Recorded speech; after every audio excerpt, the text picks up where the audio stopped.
আপনারা দেখছেন TVN24 news network. সবশেষ আপডেটে স্বাগত জানাচ্ছি আমি আব্দুল আল মামুন।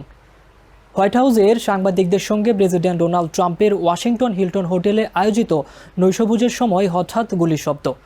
বিকট এই শব্দ শোনার পরই তাৎক্ষণিকভাবে সেখান থেকে নিরাপদে সরিয়ে নেওয়া হয় প্রেসিডেন্ট ট্রাম্প ও ফার্স্ট লেডি মেলানিয়াকে। আমেরিকার সিক্রেট সার্ভিস জানিয়েছে 7 থেকে 8টি গুলির শব্দ শোনার সাথে সাথে প্রেসিডেন্ট, ফার্স্ট লেডি এবং অন্য অতিথিদের নিরাপদে সরিয়ে নেওয়া হয়। গুলির শব্দের সময় সিক্রেট সার্ভিসের কর্মকর্তারা চিৎকার করে সবাইকে টেবিলের নিচে আশ্রয় নিতে বলছিলেন। হামলার কয়েক মিনিটের মধ্যেই আটক করা হয় ওই ঘটনায় জড়িত শুটারকে। ওয়াশিংটন মেট্রোপলিটন পুলিশের অন্তর্বর্তী প্রধান জেফ্রি ডব্লিউ ক্যারল বলেছেন, হামলাকারী একজন ব্যক্তি ছিলেন এবং তার কাছে একাধিক অস্ত্র ছিল। একটি শর্টগান, একটি হ্যান্ডগান এবং একাধিক ছুরি ছিল সাথে। গোলাগুলির ঘটনায় একজন সিকিউরিটি এজেন্ট গুলিবিদ্ধ হয়েছেন, তবে তিনি শরীরে পরিহিত বুলেট প্রুফ ভেস্টের কারণে প্রাণে রক্ষা পেয়েছেন।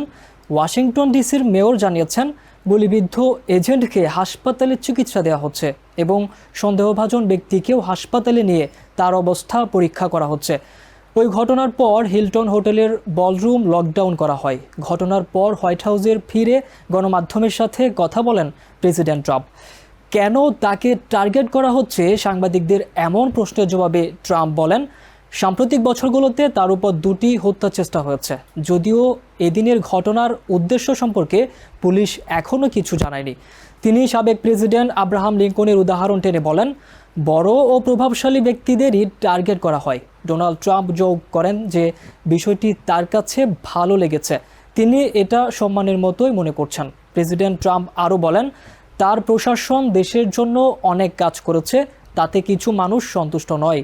তিনি সামাজিক মাধ্যমে বন্দুকধারীকে আটকের ছবি পোস্ট করেছেন এবং ঘটনাস্থলে যে সিকিউরিটি ক্যামেরা ছিল সেখানকার ছবিও তিনি তার ট্রুথ সোশ্যালে শেয়ার করেছেন।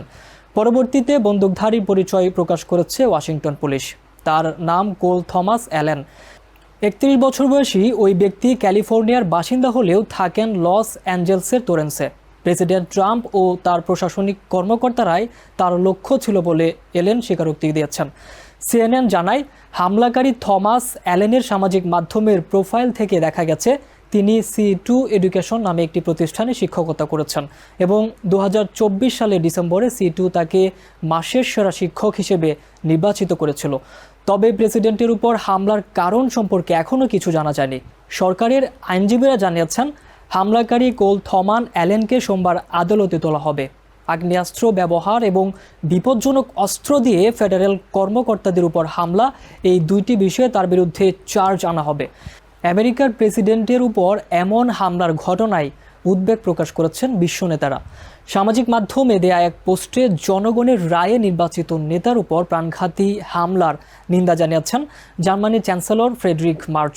এছাড়া আরেক পোস্টে এ ধরনের হামলা গ্রহণযোগ্য নয় বলে পোস্ট করেছেন French president Emmanuel Macron.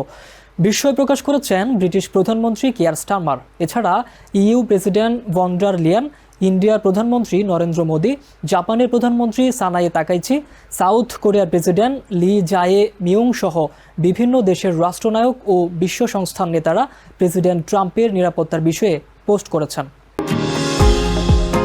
New York থেকে সম্প্রচারিত TVN24 টেলিভিশন বিশ্বজুড়ে বাঙালির কণ্ঠস্বর।